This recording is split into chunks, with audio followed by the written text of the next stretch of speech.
Alhamdulillah wassalatu wassalamu ala Rasulillah wa ala alihi wa ashabihi wa man tabi'ahum bi ihsanin ila yaumiddin amma ba'd.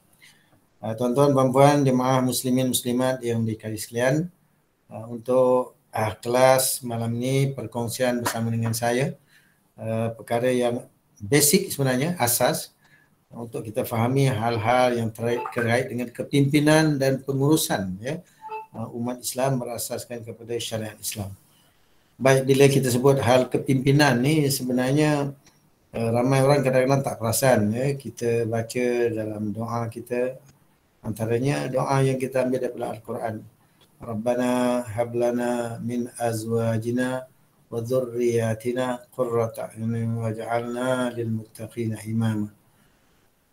Rabbana, wahai Tuhan kami, hablana, kurniakan kepada kami, min azwajina, daripada pasangan kami, wa dhurriyyatina, dan daripada zuriat kami, qurrata a'yun, makna pendingin mata, waj'alna lil muttaqina imama, dan jadikanlah kami ini lil muttaqina, bagi orang bertakwa itu, imaman, sebagai pemimpin. Jadi orang yang memimpin, orang yang membawa manusia kepada jalan kebenaran, bukan orang yang menyesatkan ataupun orang yang merosakkan. Kita mahu supaya kita dan juga zuriat keturunan kita, waja'alna lil muttaqina imama, jadikanlah bagi kita ni dan zuriat kita ni pemimpin bagi orang bertakwa. Maka dunia kepimpinan ni sebenarnya tidak boleh dipisahkan daripada kehidupan kita. Apatah lagi kalau bagi orang lelaki, Allah kata apa? A'udzubillahi minasyaitonirrajim, ar-rijal qawamun 'alan nisa. Perempuan tu pemimpin bagi laki-laki itu, ar-rijal, laki-laki itu qawamun 'alan nisa, pemimpin bagi perempuan. Maka sebagai suami, sebagai ketua keluarga, kadang-kadang ada yang ketua dalam masyarakat. Apatah lagi kalau orang yang memegang teraju kepimpinan di peringkat negara, di peringkat yang lebih tinggi, maka besar amanah tanggungjawab yang perlu dilaksanakan. Baik, jemaah sekalian, ini kitab yang kita akan kaji, meneliti hadis-hadis yang daripada kitab ni. Dan pada malam ni kita akan meneliti hadis yang ke-31. Ini perkara terkait dengan kepimpinan umat, insya-Allah. Baik, sebelum kita terus kepada hadis yang kita akan kaji bersama, ingin saya ajak kita meneliti ayat dalam surah Asy-Syura, surah yang ke-42 ayat ke-13, perkara yang terkait dengan pentingnya agama Allah ni ditegakkan. Agama Allah yang Allah syariatkan perlu ditegakkan. Kita perhatikan sama-sama dulu ayat ini. A'udzubillahi minasyaitonirrajim. Syara'a lakum minad din ma wassa bihi Nuhan walladzi auhayna ilaik wa ma wassayna bihi Ibrahim wa Musa wa Isa an aqimud din wa la tatafarraqu fihi kabura 'alal musyrikin ma tad'uuhum ilaih Allahu yajtabi ilaihi man yasha' wa yahdi ilaihi man yunib. Sadaqallahul azim. Okey, Abang Lidin, kita bacakan terjemahan dia dulu. A'udzubillahi minasyaitonirrajim. Dia telah mensyariatkan bagi kamu tentang agama apa yang telah diwasiatkannya kepada Nuh, dan apa yang telah kami wahyukan kepadamu, dan apa yang telah kami wasiatkan kepada Ibrahim, Musa dan Isa, iaitu tegakkanlah agama dan janganlah kamu berpecah belah tentangnya. Amat berat bagi orang-orang musyrik agama yang kamu seru mereka kepadanya. Allah menarik kepada agama itu orang yang dikehendakinya dan memberi petunjuk kepada, yakni agamanya, orang yang kembali kepadanya. Sadaqallahul azim. Sadaqallahul azim. Jazakallahu khairan. Baik, tuan-tuan, puan-puan, jemaah sekalian, mari kita perhatikan semula ayat ini dengan lebih teliti dan kita gunakan kaedah yang kita belajar atau yang kita kongsikan dalam kelas asas bahasa Quran, Tadabbur Al-Quran. Ya. Itu kita perhatikan sama-sama. Ya. Perkata ayat kalimah demi kalimah dalam ayat ini. Syara'a lakum. Ya. Syara'a telah mensyariatkan ia.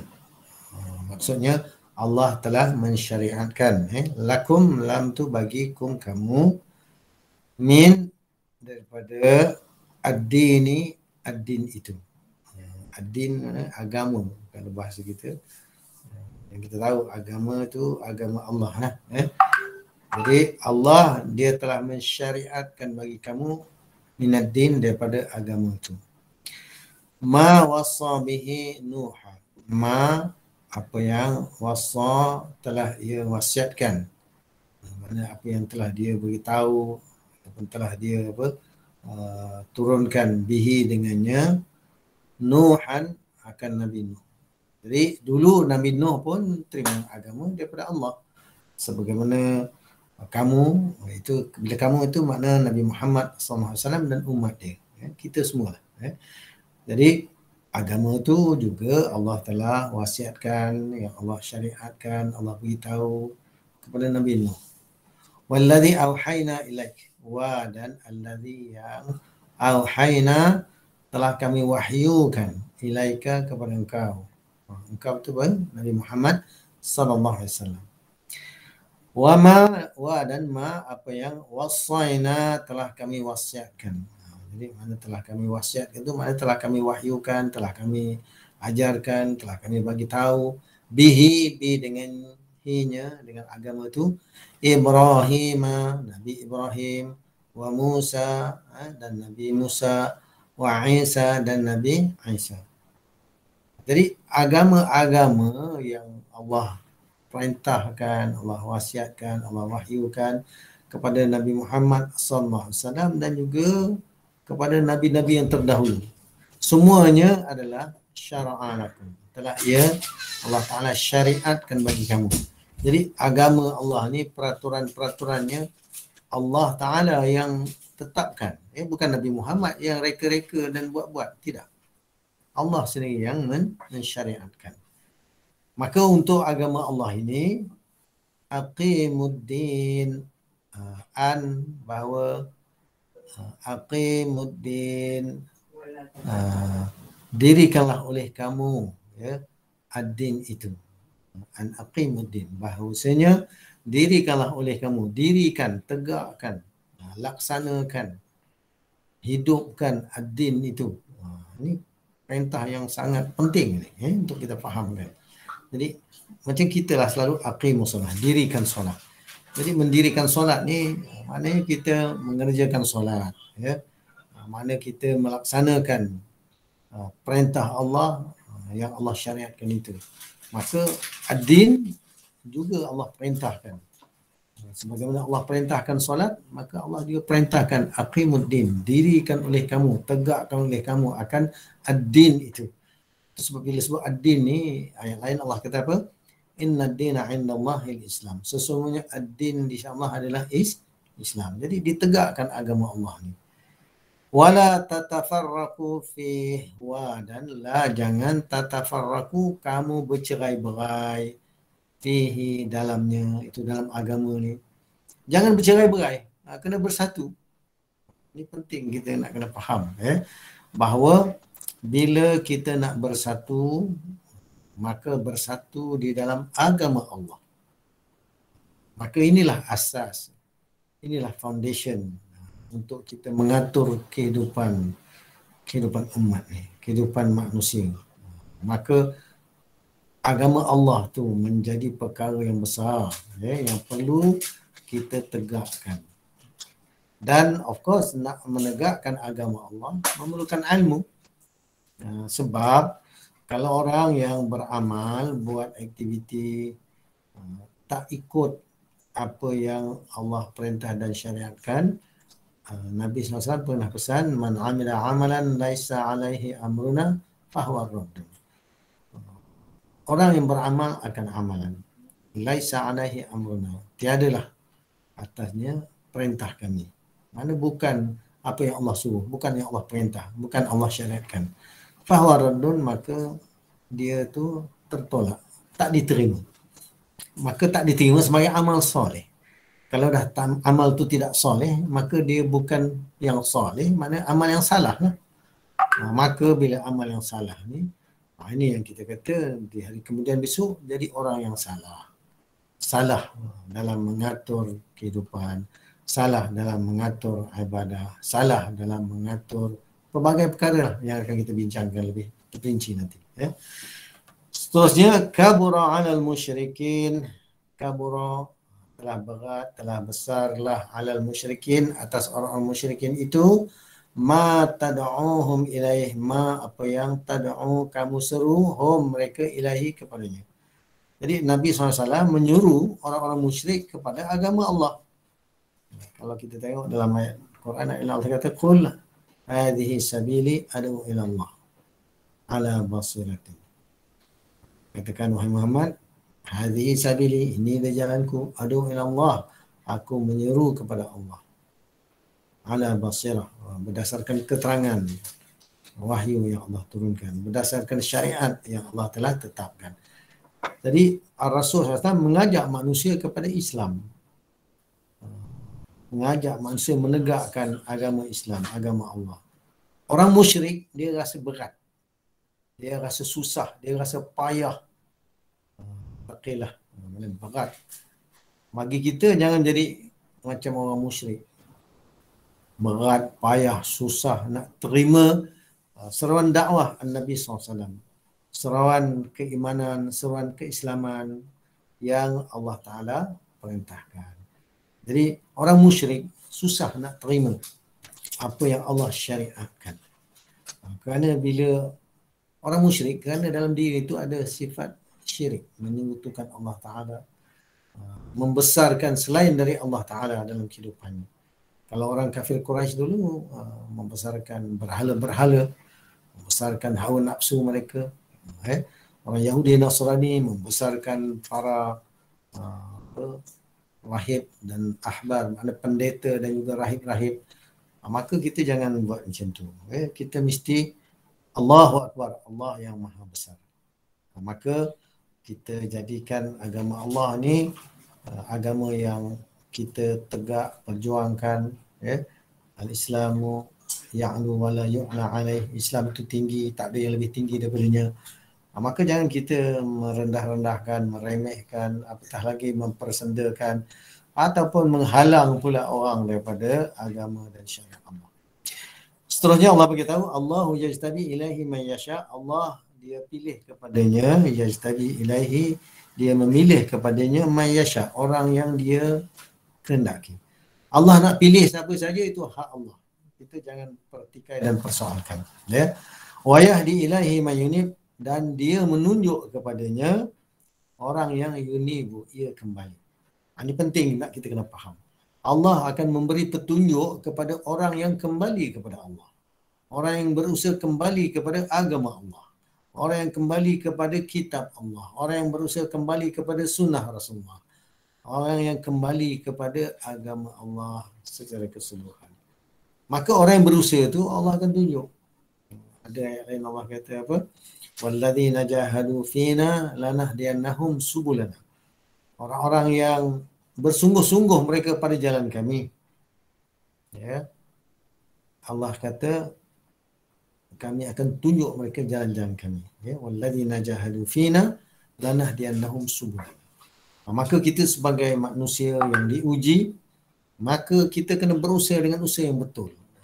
Kembali kepada agama Allah. Bukan lari, bukan mengelak, bukan kita kata lalai daripada berusaha dengan cara yang betul.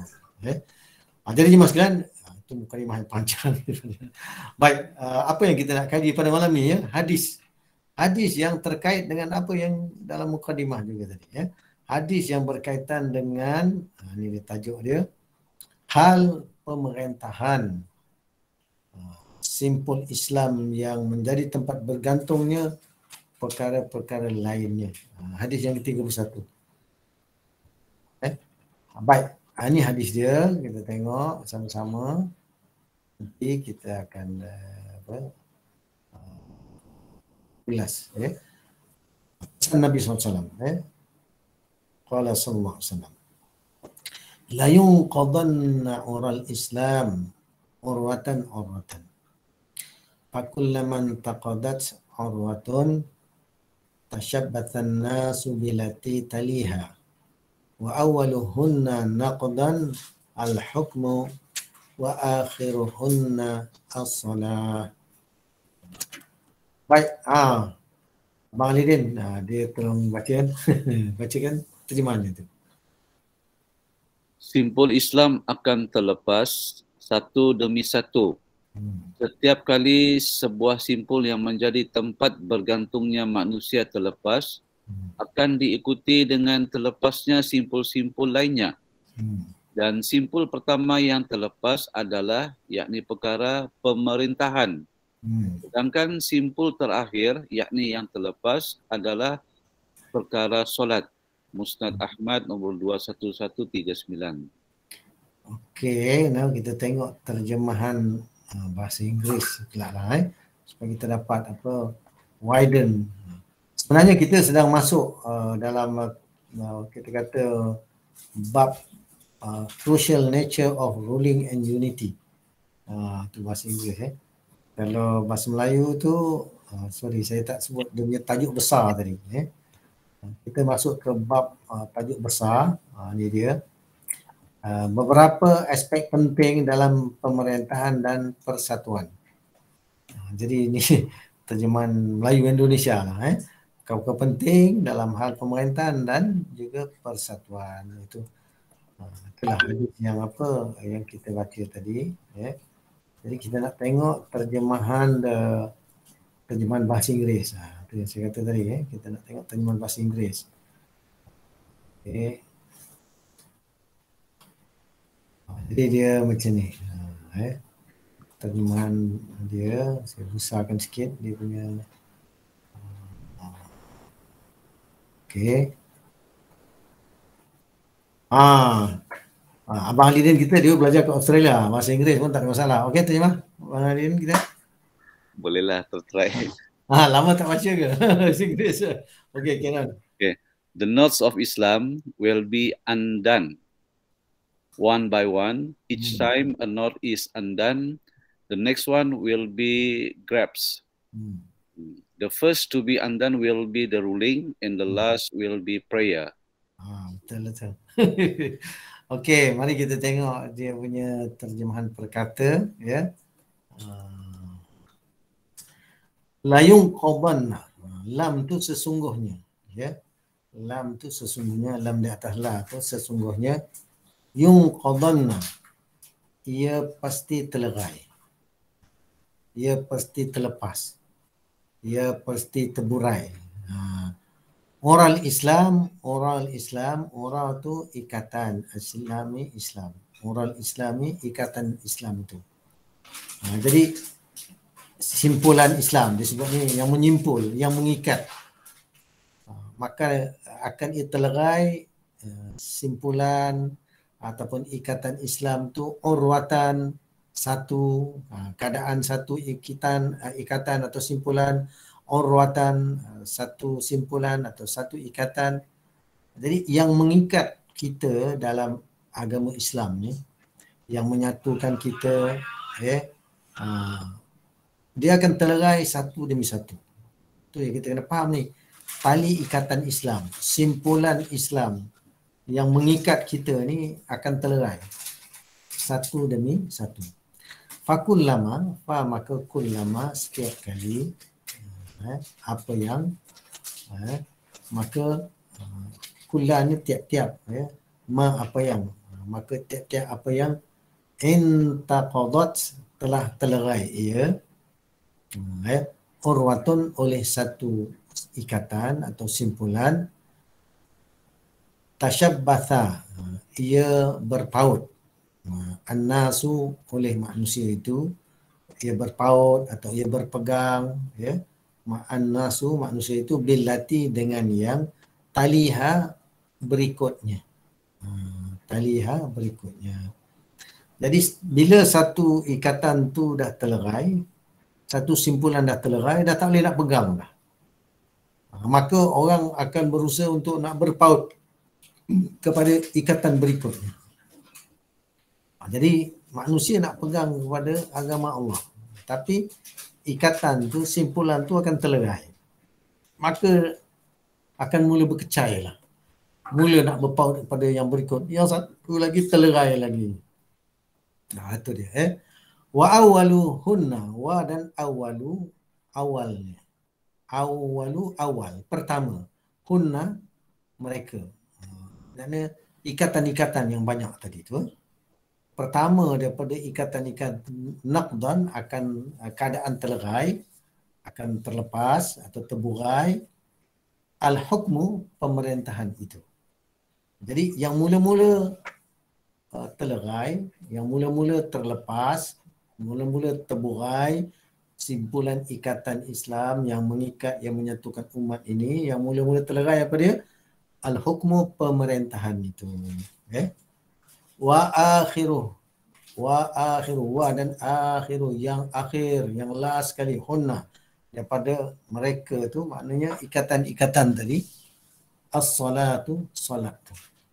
Jadi yang akhir sekali pun akan terlerai juga. Apa yang akan terlerai akhir sekali? Salat. Salat yang sepatutnya mengikat, menyatukan umat ini, akhirnya solat pun terlerai juga. Dah tak boleh nak diharap, nak dipegang lagi. Mana umat ini habis terlerai, berkecai, lemah, tak bersatu, dah tak diikat. Jadi kita nak faham apa maksud dia. Ni ada dia punya ulasan sedikit. Hadis ni hadis daripada Musnad Imam Ahmad. Nombor hadisnya boleh dirujuk.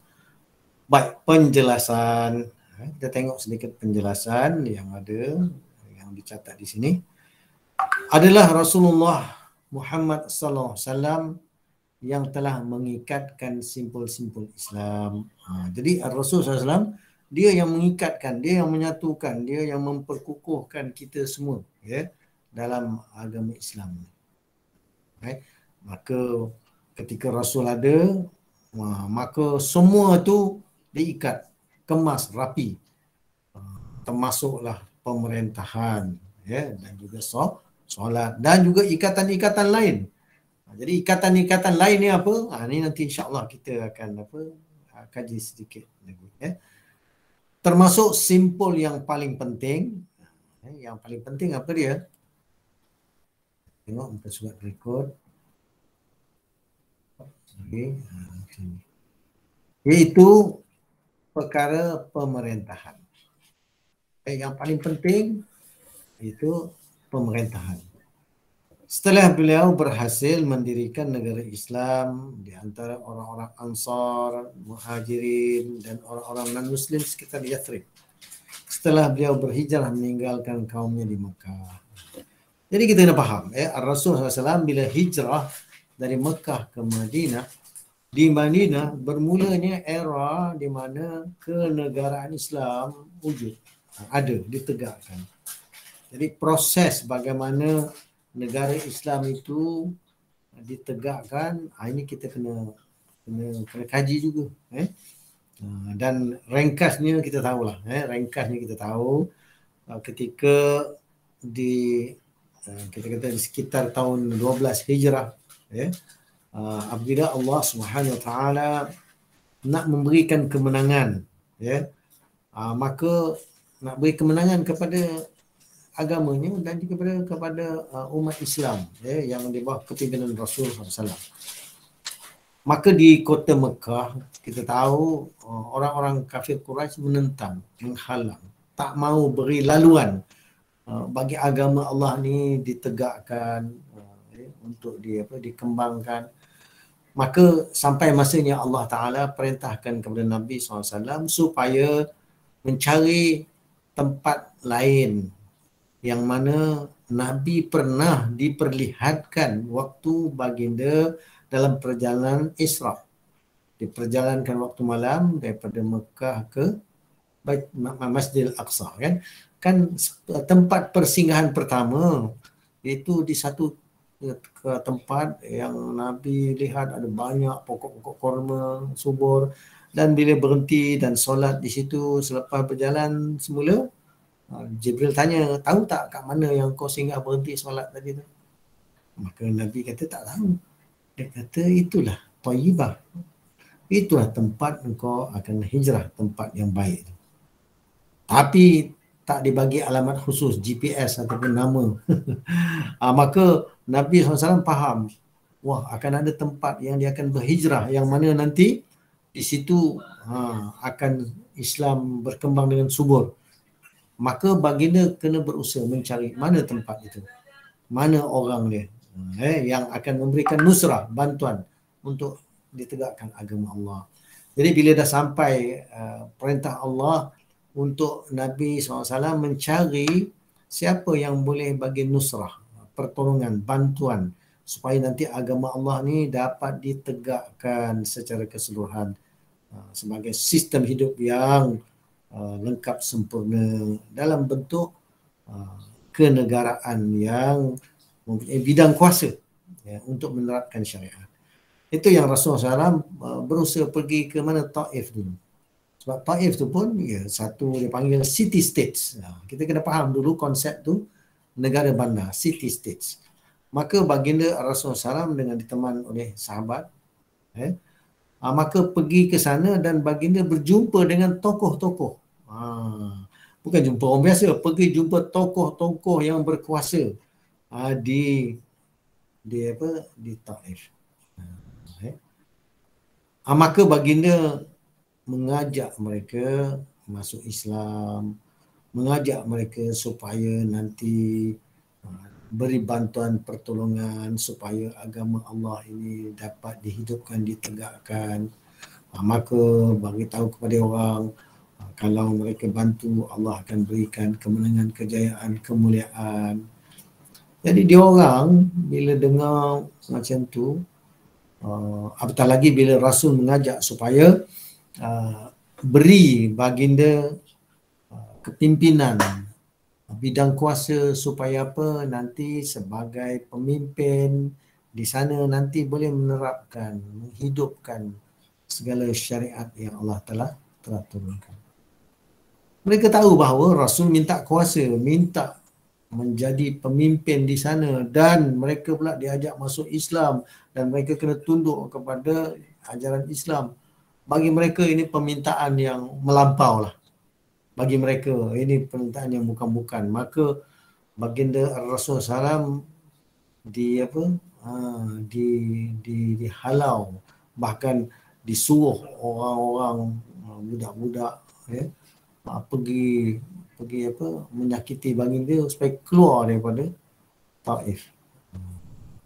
Maka kita tahu kisah bagaimana Rasulullah SAW dibaling, disakiti, berdarah, dan juga teman baginda itu sahabat yang seingat saya dia punya Zaid bin Harithah yang sama dengan dia waktu itu. Jadi dalam hal keadaan yang sangat menyedihkan, sangat pilu, bila kita baca kisah dia, sehingga baginda terpaksa meninggalkan Taif dengan keadaan yang berdarah, kakinya berdarah, dan terpaksa mengundur diri dari tempat tu, dan malaikat yang menjaga gunung datang di atas perintah Allah menanyakan, apakah kau mau kau perintahkan aku, dia kata, hempuk mereka ni dengan gunung yang ada kerana mereka telah menyakiti Rasul yang membawa kebenaran. Baginda Rasul SAW tidak minta supaya penduduk di sana tu dibinasakan. Bahkan baginda mendoakan, Allahumma hdi qaumi fa innahum la ya'lamun. Ya Allah, berilah petunjuk pada kaumku ini. Sungguhnya mereka tak tahu. Mereka tak mengerti dan tak faham sebenarnya apa yang mereka buat. apa yang Nabi ajak sampaikan itu kebaikan untuk mereka, tapi mereka menyakiti pula Rasulullah SAW. Baginda berharap kalaulah mereka kali ini tak menerima, mungkin nanti masa kemudian kalau tak mereka, mungkin anak cucu mereka akan menerima Islam, ingin iman. Begitulah sabarnya baginda Rasulullah SAW dalam melaksanakan dakwah walaupun disakiti oleh kaum yang yang Rasul dakwahkan kepada mereka.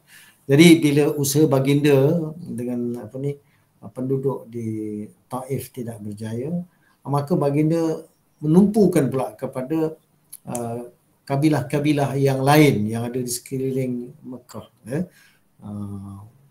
Selagi ada kelompok-kelompok yang mempunyai city states, negara bandar, sebab dulu mereka di penempatan-penempatan yang kabilah-kabilah tu dia ada kekuatan dia sendiri, ya, ada ekonomi dia sendiri, ada tentera dia sendiri, dan mereka ada kota mereka sendiri, wilayah mereka itu di dalam persekitaran negara bandar mereka. Maka baginda terus berusaha mengajak pemimpin-pemimpin kabilah yang datang ke kota Mekah untuk buat haji jahiliah. Ada yang datang untuk ziarah Kaabah, ada yang datang untuk berniaga. Maka baginda selalu mengambil peluang untuk mengajak mereka, dan memanglah mereka majoritinya menolak dengan mentah-mentah dan tidak mempedulikan. Ada yang dah hampir-hampir ya nak menerima. Contohnya yang saya ingat Bani Amir Sya'sya'ah. Mereka bila dengar dakwah dan ajakan Rasul tu, mereka kata, wah, ni ajakan yang bagus ni kerana menjanjikan kemuliaan dan kemenangan. Mereka meletakkan satu syarat lah. Dia kata ginilah, sekiranya mereka masuk Islam dan memberikan nusrah bantuan, nanti bila Rasul dah meninggal, Islam dah berkembang dan mereka bersama dengan Rasul, mereka minta supaya kepimpinan itu diserahkan balik kepada kaum dia. Maka mereka dah nampak bahawa wah, lepas ni mereka akan menjadi teraju kepada dunia, memegang kekuasaan. Baginda sallallahu alaihi wasallam tahu bahawa perkara begitu tidak boleh nak dijanjikan. Kekuasaan tu milik Allah Ta'ala. Kita pun tahu dalam Al-Quran Allah menceritakan tu'til mulka man tasha' wa tanzi'ul mulka mimman tasha'. Allah datangkan kerajaan kepada siapa yang dia mahu dan Allah cabut daripada siapa yang dia mahu. Mana mungkin Rasul nak menjanjikan untuk dia berpanjangan, ya? Maka Rasul kata tak boleh janji begitu. Bagi mereka, wah, kalau tak itu tak jadilah dia nak beri nusrah dan tak jadi masuk Islam, dan mereka tidak memberikan apa yang Rasul dakwahkan, ya. Maka itu kita kata dah ada hampir-hampir yang nak menerima dakwah Rasul. Begitu juga ada satu lagi kaum yang saya ingat, ada Bani Kindah, ya. Mereka sebenarnya bila dengar dakwah Nabi SAW bagus, mereka rasa ini satu peluang yang sangat baik. Namun mereka menghadapi masalah yang dia kata Bani dia ada perjanjian dengan Parsi, kerajaan Parsi. Kerajaan Parsi itu adalah kerajaan yang hebat waktu itu, ibarat superpower lah. Di samping Rom, maka ada kerajaan Parsi. Dia maksudnya kerajaan Parsi mempunyai ketenteraan yang hebat, dan dia kata, mereka katalah kalau mereka merungkaikan perjanjian dengan Parsi, sudah pasti kerajaan Parsi akan menyerang dan mengambil tindakan terhadap mereka. Dan mereka kata nak berdepan dengan raja dan kerajaan Parsi, tentera Parsi ni mereka tak sanggup kerana kabilah mereka taklah kuat mana pun.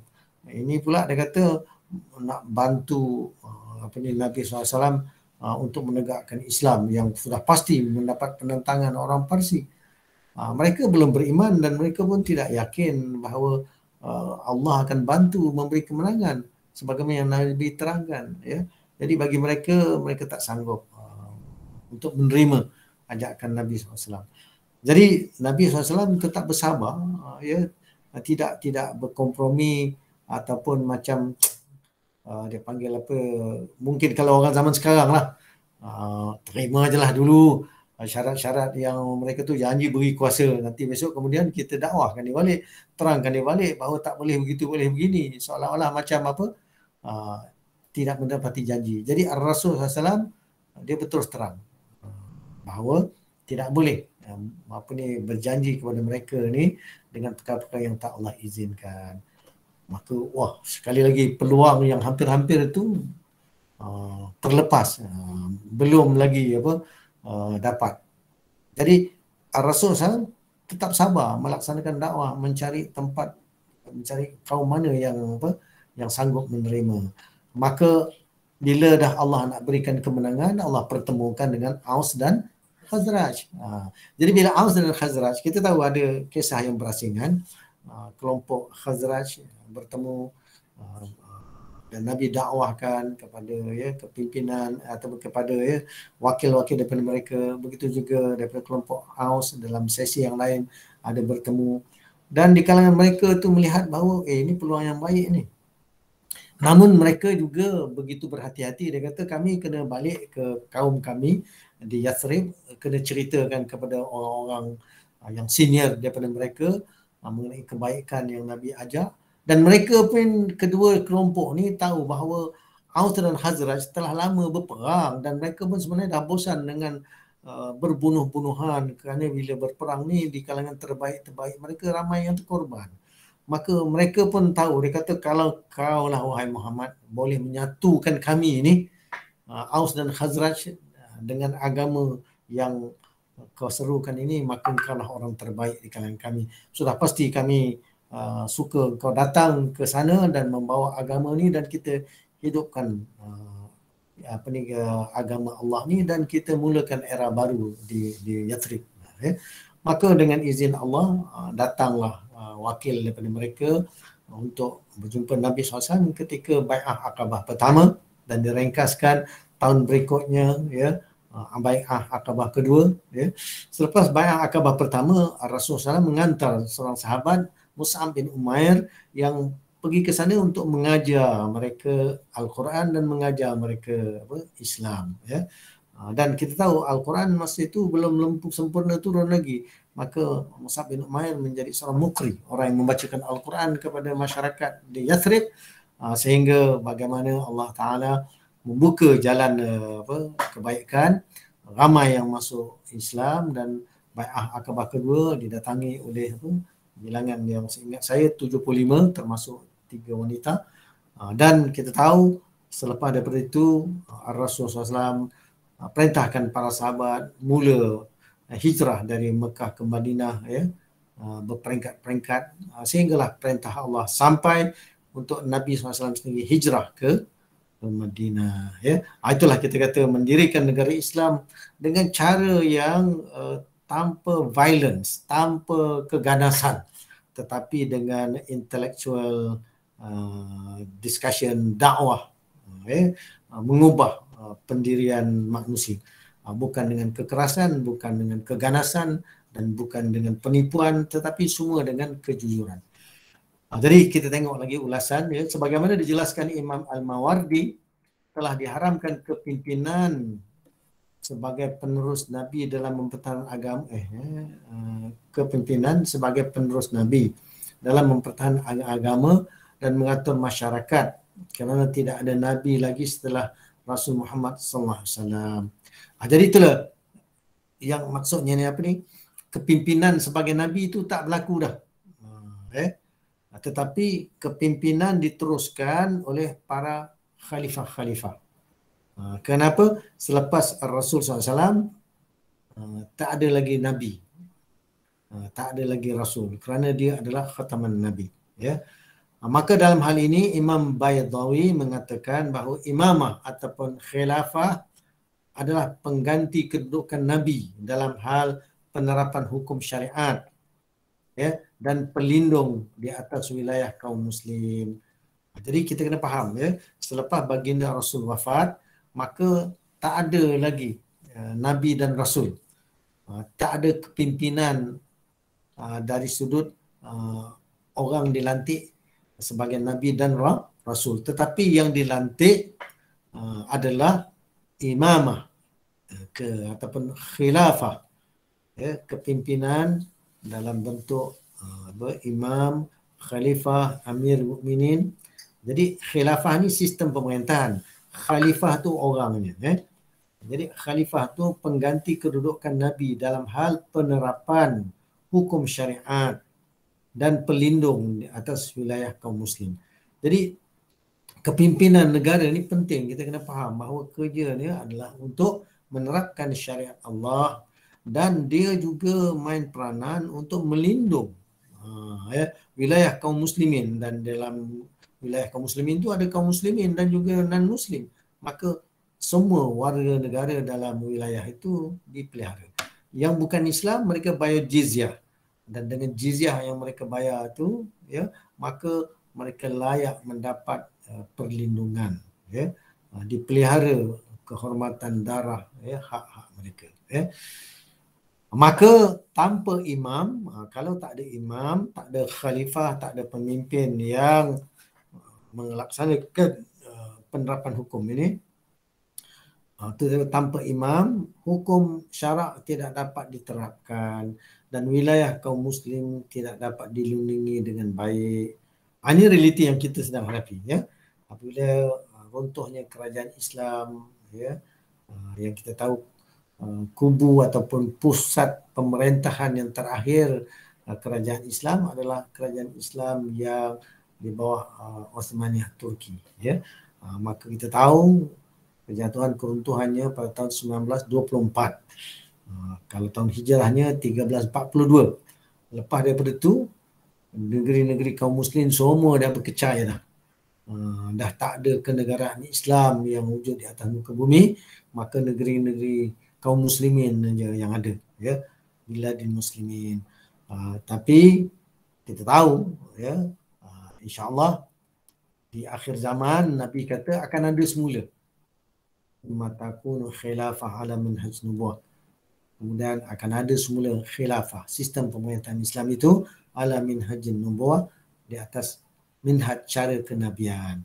Jadi bila dah tak ada negara, tak adalah pemimpin, tak adalah khalifah, tak adalah ketua yang satu bagi seluruh dunia kaum muslimin. Hari ini kita banyak ketua-ketua, pemimpin-pemimpin di wilayah-wilayah yang dia panggil biladul muslimin, negeri-negeri kaum muslimin. Tetapi syariat Allah tak diterapkan, ya. Bahkan wilayah kaum muslimin pun tak dapat dilindungi dengan baik, dengan betul. Bahkan darah kehormatan kaum muslimin pun terabai, tak dapat nak dijaga dengan betul. Darah kaum muslimin, ya, kita tahu bagaimana ramai orang Islam kita dibom, dibunuh, ditumpahkan darah, anak-anak, orang perempuan, orang tua diinaya, dan tidak ada pembelaan sebenar yang sedang berlaku. Maka inilah kita kata, kalau nak faham bagaimana bila runtuhnya pemerintahan Islam, al-hukmu tadi, maka habislah telerai yang macam-macam yang lain, ya.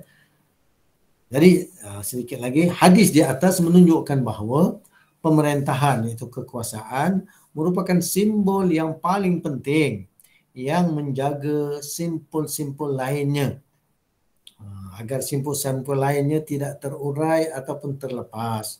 Hal ini disebabkan kerana penguasa, iaitu imam atau khalifah, adalah pihak yang bertanggungjawab untuk menerapkan Islam di tengah-tengah umat, melaksanakan batas-batas yang telah ditentukan Allah Subhanahu Wa Taala dan melindungi masyarakat.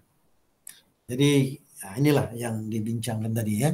Bila dah terlerai kepimpinan atau pemerintahan tadi, wa awaluhunna, naqdan tu apa dia tadi, yang wa awaluhunna al-hukmu. Jadi yang paling awal terlerai adalah pemerintahan. Bila pemerintahan terlerai, maka banyak yang lain terlerai. Baik. Sekejap, okey. Sikit lagi satu ni. Imam Ahmad menjelaskan bahawa tanpa seorang imam sebagai pemimpin kaum muslim, maka terjadilah fitnah. Hancurnya simpul-simpul Islam ini akan diakhiri dengan hancurnya solat, dan itulah fitnah yang terbesar. Jadi Imam Ahmad menjelaskan, ya, bila dah tak ada pemimpin, maka berlaku fitnah yang dahsyat, ya. Kacau bilau. Fitnah bahasa kita ni sebenarnya ujian ke atas kaum muslimin, sama ada mereka nak pegang terus kepada kebenaran atau mereka nak tinggalkan. Ini ujian berat. Maka kita tahu dalam pelbagai sudut penerapan syariat tak berlaku. Jadi jemaah sekalian, kalau nak faham bagaimana besarnya fitnah yang berlaku dan apa dia simpulan Islam yang lain tu, saya suka gunakan kotak ni kalau kita nak faham. Islam tu adalah adin yang mengatur semua aspek kehidupan. Maka kita tahu ada perkara yang hablum minallah, hubungan dengan Allah Ta'ala, dan hablum minan nas, hubungan sesama manusia. Jadi ini dua mengikat kita ni. Hubungan kita dengan Allah penting, hubungan kita sesama manusia juga penting. Sebab kita manusia, maka kita nak berinteraksi sesama manusia. Sudah pastilah kita ni manusia, kita hamba Allah, kita berinteraksi dengan Allah Ta'ala. Jadi dengan Allah Ta'ala hubungan kita, ikatan kita terkandung dalam hal keimanan dan juga keislaman kita dari sudut iman dan juga rukun iman dan juga rukun Islam. Bila rukun iman tu perkara yang keyakinan, kepercayaan, pegangan dalam diri kita, apa yang kita fikirkan, apa yang kita yakini. Bila dengan Allah Ta'ala dari sudut ibadah khusus, ibadah pengabdian diri ni, rukun Islam 5 perkara, daripada syahadah, kita declare keislaman kita, dirikan solat, puasa, zakat, haji, termasuk umrah. Ini dipanggil ibadah-ibadah khusus. Maka ini khusus dengan Allah Ta'ala. Kemudian sesama manusia, ni yang kita kata, diri kita pun kena diatur, makan, minum, pakaian, akhlak, kebersihan, kesucian. Maka walaupun tak melibatkan orang lain, kena diatur ikut syariat Allah. Apatah lagi hubungan sesama manusia, yang mana kita tahu ada muamalat. Muamalat tu mana aktiviti-aktiviti yang terkait dalam bidang ekonominya, bidang pendidikannya, pergaulan sosial, perundangan, mahkamah keadilan, yang besar pemerintahan, siasah politik, dan kemudian bila ada pemerintahan negara itu, maka adalah dasar luar negara, iaitu melaksanakan dakwah, membawa Islam ke seluruh dunia. Dan kalau ada halangan-halangan dakwah ini, maka tentera gunakan kekuatan tentera untuk menghilangkan segala halangan. Jadi bila terlerainya pemerintahan Islam, maka ekonomi Islam pun tak dapat nak diterapkan. Itu yang kata terlerailah ekonomi. Pendidikan Islam pun tak dapat nak diterapkan, terlerailah hal pendidikan. Maka kalau dah ekonomi bukan ekonomi Islam, ini yang berlaku hari ini. Ekonomi riba, kapitalis. Baru-baru ni ada rakan-rakan yang share bagaimana Ustaz Abdul Samad mengingatkan kaum muslimin. Riba ni, hadis Nabi bagi tahu bahawa riba lebih dahsyat, lebih teruk daripada zina. Lebih teruk daripada zina dengan ibu. Dan lebih dahsyat. Riba ni ibarat macam orang yang berzina lebih daripada 30 kali dengan ibunya sendiri. Nauzubillah, maka bukan masalah riba saja, masalah macam mana pengagihan sumber-sumber kekayaan yang Allah telah beri. Sepatutnya diagihkan, ditadbirkan, baik minyaknya, baik emasnya, baik galian biji, baik balaknya, macam-macam lah. Yang kata Nabi SAW, An-nas syuraka fi thalas. Manusia itu dia berkongsi dalam 3 perkara, alma, air, wal kala, padang lagut, wanar, api. Dan kita kena tengok hadis-hadis lain yang menceritakan bahawa sumber-sumber khazanah dalam perut bumi yang Allah jadikan, Allah ciptakan, itu adalah untuk kita semua. Itu dipanggil apa? Milkiyah ammah, milik orang ramai. Maka kena diagihkan. Negara punya tanggungjawab. Dan kita kena belajar sistem ekonomi dengan dalam. Begitu sistem pendidikan Islam, mestilah mendidik supaya orang kenal Allah, kenal Rasul, kenal kitab Allah, kenal syariat Allah. Saya dalam banyak pengalaman bila kita melaksanakan kursus-kursus tentera, bila saya bagi lecture, saya sengaja suruh yang hadir tu menulis dengan tulisan Jawi, tulisan Arab, kalimah syahadah. Maka sampel yang saya dapati majoritinya gagal. Sebenarnya bukan yang dalam tentera je, kalau dalam masyarakat kita pun sama lah. Kalau tak percaya pergi dekat pasar malam tu, kat pasar raya ke, buat survey. Suruh mereka tulis kalimah syahadah. Maka kita akan dapati majoriti daripada umat Islam kita nak menulis kalimah syahadah pun dah tak berhenti. Apatah lagi menulis suratul Fatihah. Wajib kita baca dan mengerti. Menulis pun tak kerti, makna pun tak faham, lepas tu tak belajar. Dan ini yang kita sedih ya. Kalau kejahilan ni dibiarkan, maka dia tidak akan menghasilkan kebaikan, bahkan menambah masalah lagi. Begitu juga pergaulan sosial, perundangan, itu semua akan terlerai ya. Perundangan ini bukan perundangan Islam, mahkamah bukan mahkamah Islam, habis terlerai lah. Ya, kerana apa? Kerana pemerintahan Islam dah terlerai, maka yang lain-lain pun terlerai. Yang akhir sekali pun akan terlerai, iaitu solat. Kalaulah solat pun terlerai, ramai orang tidak solat dan ramai orang tidak faham mengerti apa yang dia baca, apa yang dia cakap, apa yang dia buat dalam solat. Ya. Sehingga solat dah tak jadi sebagaimana yang Allah kata, inna salata tanha 'anil fahsya'i wal munkar. Sesungguhnya solat itu dia menegah dari fahsyak dan munkar. Hari ini ramai umat Islam kelihatan solat tetapi fahsyak dan munkar berleluasa dalam kehidupannya. Jadi kita tahulah bila kata berleluasa dalam kehidupan tu kita tengok cabang-cabang tu. Makan minum pun dah tak jaga halal haram. Pakaian yang dipakai pun dah tak menutup aurat. Akhlak pula dah tidak akhlak yang mulia sebagaimana Rasul dan para sahabat. Maka bersih suci pun dia tak tahu beza dah. Ya.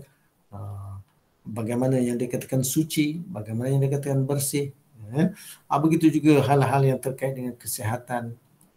Hari ini dunia kesihatan menjadi perkara yang besar lah. Masalah COVID dan cara pengurusannya itu, apakah dia menepati syariat atau tidak? Macam mana kita kata benar-benar menepati syariat kalau dah kenegaraan ini sendiri tidak menegakkan syariat sebagaimana yang disyariatkan oleh Allah Ta'ala. Bila kenegaraan pun dah bukan Islam, maka foreign policy-nya pun bukan Islam. Ya. Jadi untuk itu kita kena faham cabang-cabang ni bagaimana dia terlerai. Jadi itulah nak tegakkan agama Allah ni. Ini yang kita kata keimanan kena dibina. Ya, keimanan kena dibina dengan sumber dalil yang kita kata ada dalil akli dan dalil nakli. Ya. Maka kita kena belajarlah, kena mengkaji. Ya, supaya keimanan ni dibina, dipelihara dan jangan dirosakkan. Kemudian kita juga kena ada ilmu. Itu yang kita tadi. Nak tegakkan agama Allah, nak laksanakan syariat itu, maka kena tahulah apa yang kita bincang tadi. Ya, baik makan, pakai, akhlak, ibadah khusus, pemerintahan, ekonomi, sosial, pendidikan, dasar luar negara, undang-undang, mahkamah keadilan. Dan apa yang Allah syariatkan perlu kita tahu. Jadi ada yang perkara-perkara yang dipanggil fardu kifayah, ada yang fardu ain. Jadi kita kena faham tu. Kemudian bila dah ada ilmu, umat ni dah ada ilmu, maka barulah penerapan boleh dilaksanakan. Of course diterapkan oleh negara. Kerana negara ada bidang kuasa. Orang biasa tak ada bidang kuasa. Jadi kita kena faham bahawa negara main peranan yang sangat besar. Jadi pemerintahan tadi kalau dah terlerai, yang lain pun akan terlerai. Baiklah jemaah sekalian, kita dah ke penghujungnya sebagai penutup. Ya. Jadi sebenarnya khalifah di atas muka bumi ini adalah amanah. Ini Allah telah beri kepada kita semua sebagai manusia, maka amanah ni amanah yang besar, yang berat, yang gunung pun tak sanggup. Jadi dalam Al-Quran, dalam surah Fatir, Allah beritahu, huwallazi ja'alakum khalaifa fil ard faman kafara fa'alaihi kufru wa la yazidul kafirina kufruhum 'inda rabbihim illa maqta wa la yazidul kafirin kufruhum illa khasara. Ya. Huwallazi, dia yang, itu Allah Ta'ala, dia yang ja'alakum, telah ia jadikan kamu Khalaifa fil ard, khalifah di atas muka bumi. Jadi khalifah ini adalah perkataan besar, dan peranan khalifah itu memakmurkan muka bumi. Maka kita adalah kelompok yang Allah kata khalifah di atas muka bumi. Jadi dari segi bagaimana pelaksanaan perinciannya, tengok bagaimana Rasul dan para sahabat telah jadikan contoh teladan untuk kita ikuti. Jadi itu yang kita bincang tadi. Nabi SAW, lepas tu para khalifah-khalifah Islam selepas tu, Khulafa ar-Rashidin. Jadi umat ini akan melalui era berperingkat-peringkat. Nanti insya-Allah dalam kesempatan lain kita akan baca hadis 5 zaman. Dalam kitab hadis ni pun ada, nanti kita akan jumpa. Maka kita akan lebih faham apa yang sedang berlaku dalam dunia umat Islam dan apa yang perlu kita buat dalam menyediakan diri kita dan umat generasi-generasi meneruskan perjuangan bahawa Islam akan kembali menguasai dunia. Tetapi macam mana kita nak menyumbang, bukan kita menonton saja. Maka khalifah fil ard, khalifah di muka bumi ni perlu kita kaji macam mana amanah tanggungjawab yang perlu dilaksanakan. Kenapa? Faman kafara fa'alaihi kufru, maka orang yang telah kufur, engkar ia, maka atasnya lah akibat kekufurannya. Jadi bagi siapa yang tak peduli, siapa yang mengabaikan, siapa yang menentang, nanti kesudahan besok menyesal tak kesudahan. Wala yazidul kafirina kufruhum 'inda rabbihim illa maqta, dan tiadalah ia menambah kepada orang kafir itu atau orang yang menentang, orang yang kufur engkar itu, kekufuran mereka di sisi Tuhan mereka, melainkan maqtan, makin bertambah kemurkaan Allah kepada mereka. Wala yazidul kafirina kufruhum illa khasara, dan tiadalah ia menambah kekufuran, keengkaran orang-orang kafir itu melainkan apa? Melainkan bertambah rugi lagi. Kita tidak mau rugi, kita mau kejayaan dan kemenangan. Maka sudah sewajarnya lah kita sama-sama mengingat, bantu-membantu, ajak manusia, ajak orang-orang keliling kita ni supaya mari kita belajar. Kita harap semoga kita yang menghidupkan majlis ilmu online ni, bukan kita saja hadir, kita ajak siapa sahajalah yang macam Allah sebut dalam Al-Quran, wa anzir ashiratakal aqrabin, dan beringatlah kepada teman sepergaulan kau yang rapat. Jadi bagi kita yang ada kaum keluarga, ajak kaum keluarga kita, asingkan ruangkan masa. Contohnya pada malam ini kita buat pembacaan hadis, penerangan ayat Al-Quran. Semoga kita lebih faham bahawa ini kerja besar yang dituntut ke atas kita. Ada ayat lain Allah kata, ya ayyuhalladzina amanu kunu ansarallah, ila akhir ayat. Wahai orang beriman, jadilah kamu sebagai pembantu-pembantu dalam menegakkan agama Allah. Maka insya-Allah itulah yang kita nak buat sama-sama. Jadi majlis ilmu ni bukan sebagai ilmu saja, tapi sebenarnya nak membangkitkan kesedaran supaya kita berusaha untuk menyumbang dalam menegakkan agama Allah. Bukannya membiarkan agama Allah ini diabaikan, diruntuhkan, tak diperjuangkan. Tak mau. Kita nak perjuangkannya, tegakkannya, dan kita ajak umat supaya kembali kepadanya, kerana di situ ada jaminan kejayaan dan kemenangan dunia dan akhirat. Baiklah jemaah sekalian, sampai di sini saja perkongsian pada malam ini. Alhamdulillah kita sempat dalam lebih kurang sejam dengan kehadiran yang ada ni. Moga-moga kita dapat mendapat kebaikan, dan kita tutup dengan doa kita lah bersama. Alhamdulillah.